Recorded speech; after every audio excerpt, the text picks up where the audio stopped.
This is Scott the Fix-It Guy, and those were the sounds of a broken motor coupler on the Series 80, Series 70, Series 90 washer.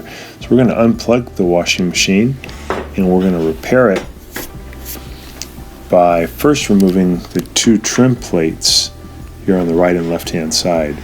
And this is the part number for the new motor coupler. You can get these online pretty cheap.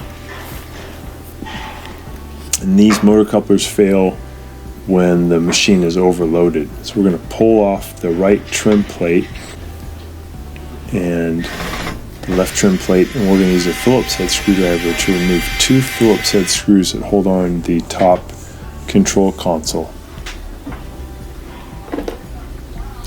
Here's the left hand side, and these just spin out pretty easily. They're in at about a 45-degree angle. We're going to pull the washing machine out away from the wall a little bit because we want to take the control panel and lean it back, but we need some room. So I'm going to pull it away from the wall by about maybe 10 inches. So I'll pull it toward me, and then that'll release the little legs that hold it. I'll lean it back, and then I'm going to disconnect the lid switch connector here, a modular connector. I lift up, pull that out of the way, and there's two brass clips I'm going to disconnect using a standard head screwdriver. I pry them off, the one on the right, and I'll pry off the one on the left, and these are holding the cabinet onto the chassis. So we got that out of the way. I'm going to open up the lid and grab the whole cabinet and just pull it toward me, and then I can get that out of the way. That'll give me better access to the motor so I can do the motor coupler exchange. So these are pretty light, just made out of sheet metal, so you can lift them up and get them out of your way. Now that the cabinet's removed, we have real good, easy access to the parts. It's a really good design. I'm going to remove this electrical connector for the motor, and then I'm going to remove the water pump clips. If these aren't kind of tight, you can use a standard head screwdriver to help you remove them. You just pry them off. It's a really clever design. I wish they still made this washing machine because it's so durable, but no longer made. So I'm going to pull this off the motor shaft, kind of wiggle it off, and just set it off to the side. You don't have to disconnect the hoses. You can just leave them connected. Now we have access to the motor. And I'm taking off these little clips that hold on the water pump. I'm going to grab the two leads that are on the capacitor. Make sure you don't touch those leads because they're still energized. And then there's a little thermal coupler connector that I'm going to pull apart. And now all the electrical connectors are disconnected from the motor. 1/4 inch lefty loosey. Got one out. So this is the water pump. We got that out of the way. So the 1/4 inch screw at the bottom.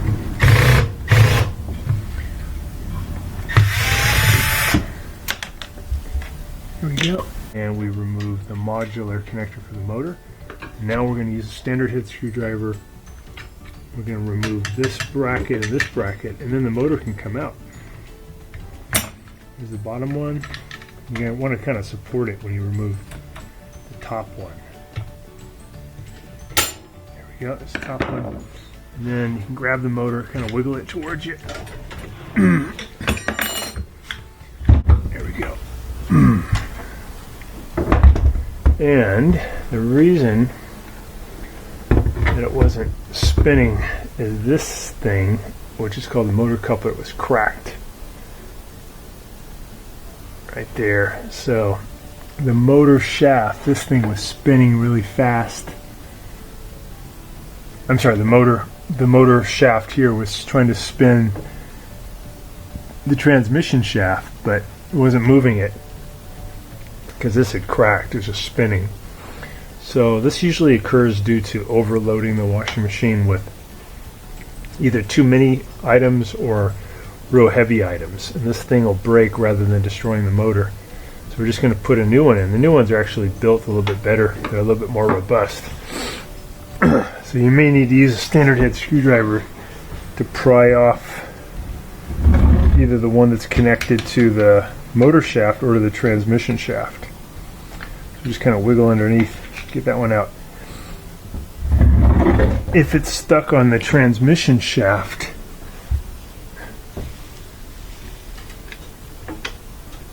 and it's kind of hard to get off, like in this case, we're just going to put this back on for fun. What you can do is use a standard head screwdriver, come in behind this plate. Let's see if I can show you guys. Come in from underneath. You can see that screwdriver, and then that can give you some leverage to work it loose. Okay, so we're going to put on the new one. And the new one has a metal insert rather than plastic, so it's going to last longer than just the plastic. So it's pretty cool. It's an improvement. This rubber piece just helps take the shock, so the plastic pieces are less likely to break. So we'll put one on the motor shaft, and it only fits one way because there's a flat part of the coupler and a flat part on the motor shaft. And usually you got to tap it on a little bit because it won't go on far enough by itself. You can just take a small hammer, and I usually use something like a socket. Put that on the metal, just tap it. Now it's the shaft end and the motor coupler are in the same plane, so that looks good. We'll do the same thing for the one on the transmission shaft. The transmission shaft. Let's put the guy back on. So it's on there, but I got to knock it down about another 1/8 of an inch. Take my socket with the extension, tap it on there.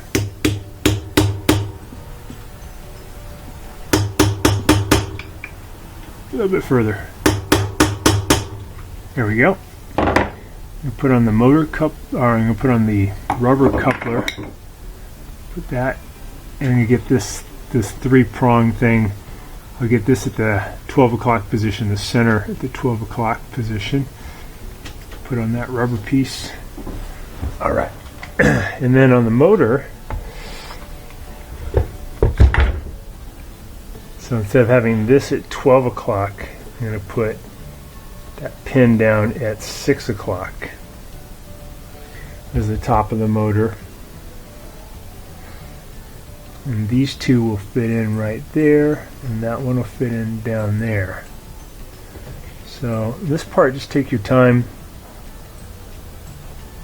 I'm going to make sure these rubber cushions are in position. There's 4 of them. So we got 4 of them in position on the transmission plate. These pins on the motor will go into that. These pins will go into the motor coupler. Just take your time, and as you're putting these in, if they're not aligned right, you can grab from underneath here, see my finger, and you can move it to line it up.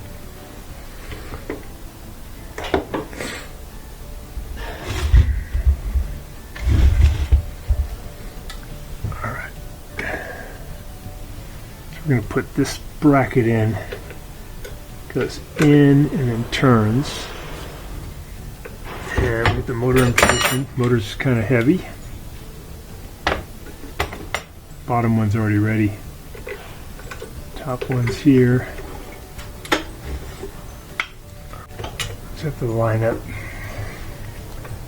that motor coupler. So it's back working again. And this is the part that it broke. It just cracked. It got overloaded. Called the motor coupler. So we replaced that. Now it's working. And here's during the spin mode.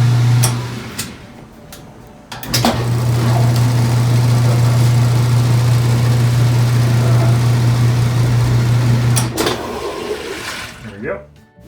Thanks so much for watching, and please subscribe when you get a chance. Thank you.